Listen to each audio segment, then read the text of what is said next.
नमस्कार दोस्तों।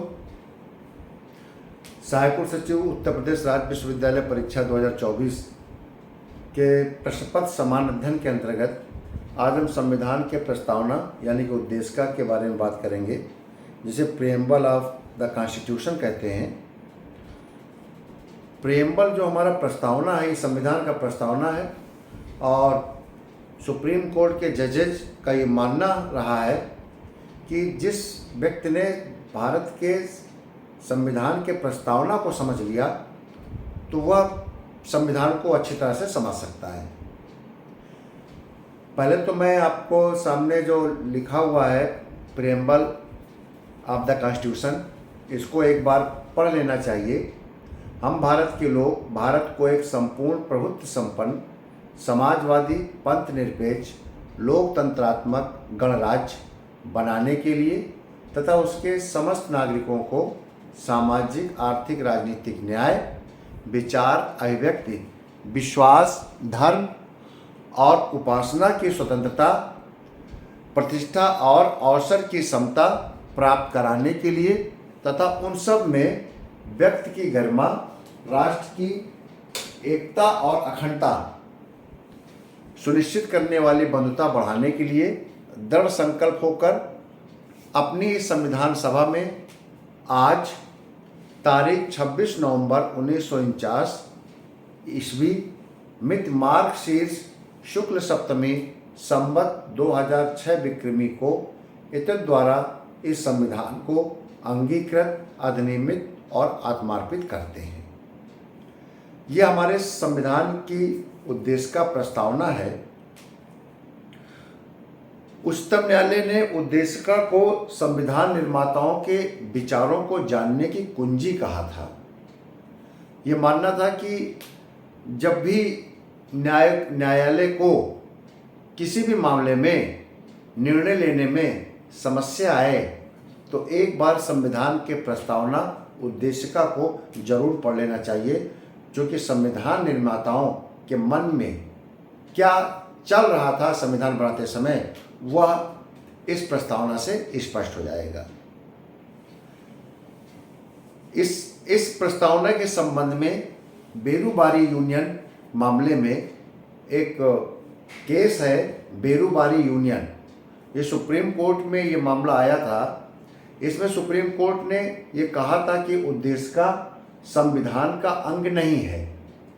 कहने का मतलब कि प्रस्तावना या उद्देशिका का अगर कोई विषय लागू नहीं किया जा रहा है किसी के द्वारा, तो कोई व्यक्ति न्यायालय में जाकर वाद दायर नहीं कर सकता।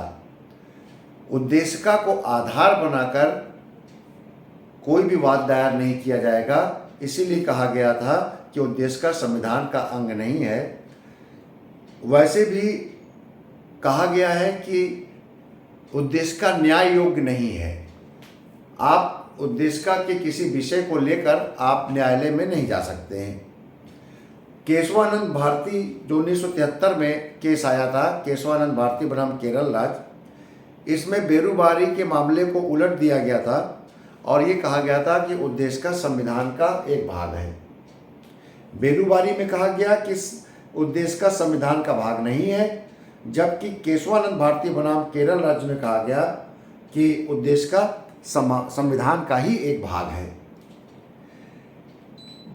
केशवानंद भारती मामले में ही उद्देशिका को ध्यान रखते हुए सुप्रीम कोर्ट ने कहा था कि संसद अनुच्छेद 368 के अंतर्गत संविधान में संशोधन तो कर सकती है, किंतु वह संविधान के आधारभूत ढांचे को नष्ट नहीं कर सकती है।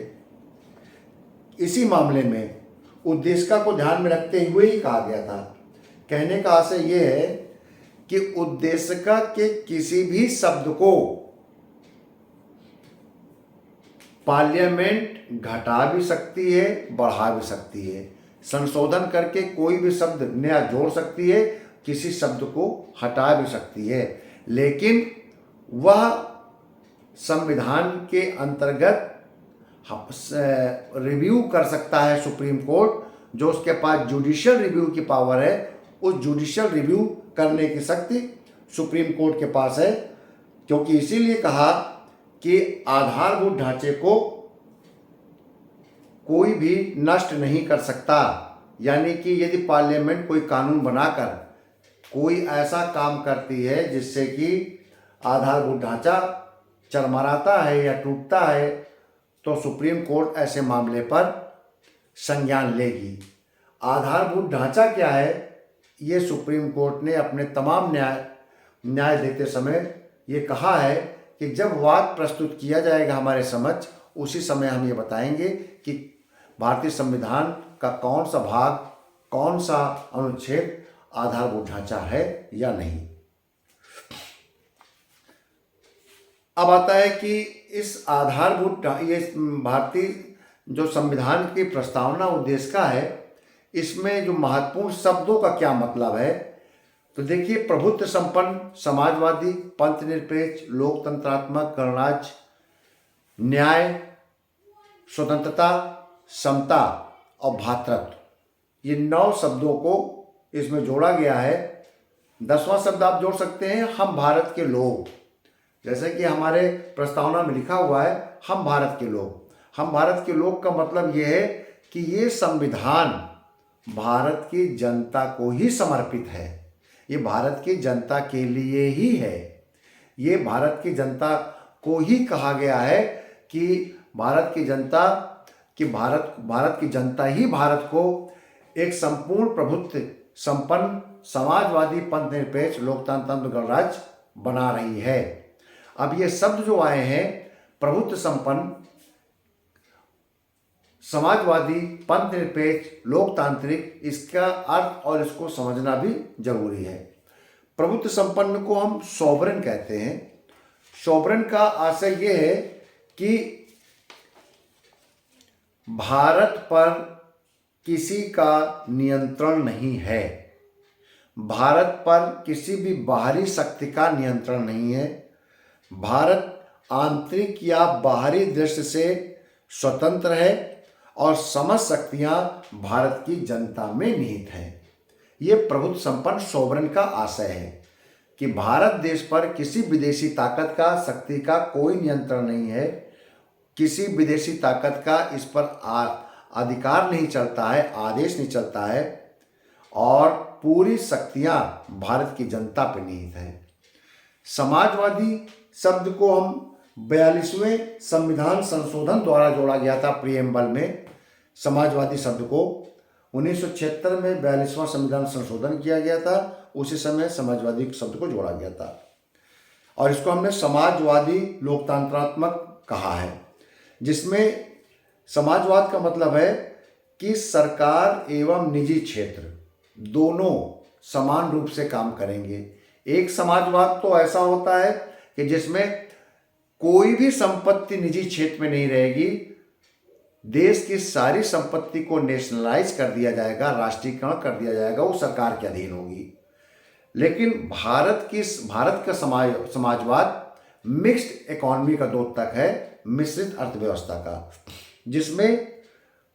जिसमें निजी क्षेत्र और सार्वजनिक क्षेत्र मिलकर काम करते हैं। इसका उद्देश्य, समाजवाद को लाने का उद्देश्य गरीबी, अज्ञानता, असमानता को दूर करके समान अवसर प्रदान करना है। अगली विशेषता पंथ निरपेक्ष।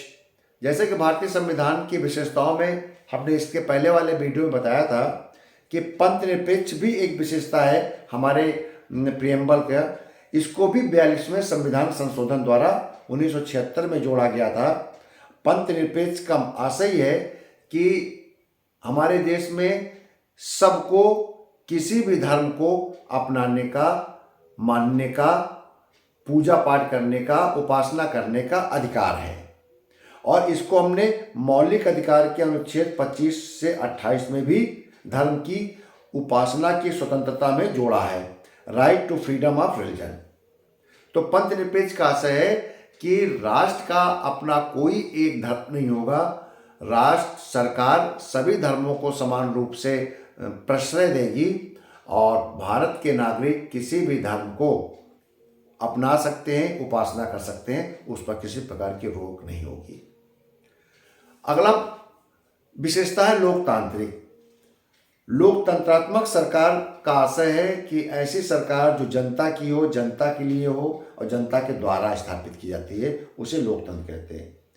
लोकतंत्र में जनता अपने मध्य में से निर्वाचित करके प्रतिनिधियों को पार्लियामेंट में, संसद में भेजती है और वो वहाँ पर पहुंचकर सरकार को, शासन को चलाते हैं और वे संसद के माध्यम से जनता के प्रति जिम्मेदार होते हैं। लोकतंत्र में तानाशाही नहीं होती है, कोई बाहुबल या ताकत के बल पर सत्ता पे नहीं पहुंचता है। जो भी लोकतंत्र में जो भी शासन का मुखिया होता है, संचालन करता है, वो जनता के द्वारा ही निर्वाचित होता है। गणतंत्र, अगली विशेषता है गणतंत्र। हमारा देश एक गणतंत्र है, यूनियन ऑफ स्टेट कहते हैं। गणतंत्र का मतलब होता है कि एक ऐसी व्यवस्था जिसका जो मुखिया हो, यानी कि जो राष्ट्रपति हो, वो निर्वाचित हो। हमारे देश का राष्ट्रपति निर्वाचित है, इसलिए हमारे देश एक गणतंत्र है। हमारे देश में कोई राजा की प्रणाली नहीं है। हमारे देश का राष्ट्रपति आनुवांशिक नहीं होता है, मनोनीत नहीं होता है, बल्कि वो निर्वाचित होता है, अप्रत्यक्ष रूप से जनता के द्वारा निर्वाचित होकर आते हैं। इसलिए गणतंत्र का मतलब है कि ऐसा राष्ट्राध्यक्ष जो आनुवांशिक न हो और जो निर्वाचित हो, और गणतंत्र में जनता में ही राजनीतिक संप्रभुता निहित होती है, क्योंकि वो हमारा राष्ट्राध्यक्ष जनता का ही प्रतिनिधित्व करता है, न कि किसी व्यक्ति विशेष का। अगला विशेषता है न्याय। आप देखिएगा कि हमारे प्रेम्बल में न्याय लिखा है, सामाजिक, आर्थिक और राजनीतिक न्याय।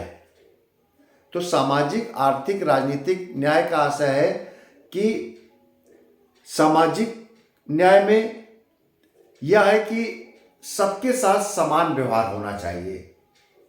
किसी के साथ जाति, रंग, प्रजाति, धर्म, लिंग आदि के आधार पर विभेद नहीं होना चाहिए।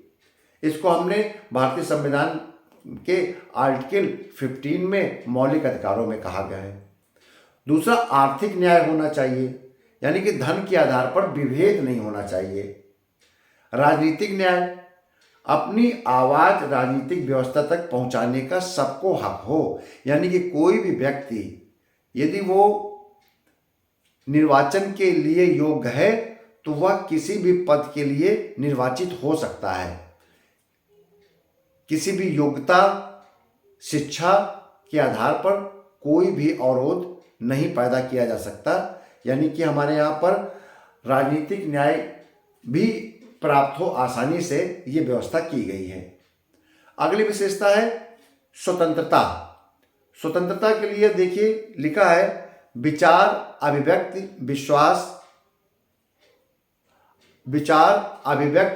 विश्वास, धर्म और उपासना की स्वतंत्रता।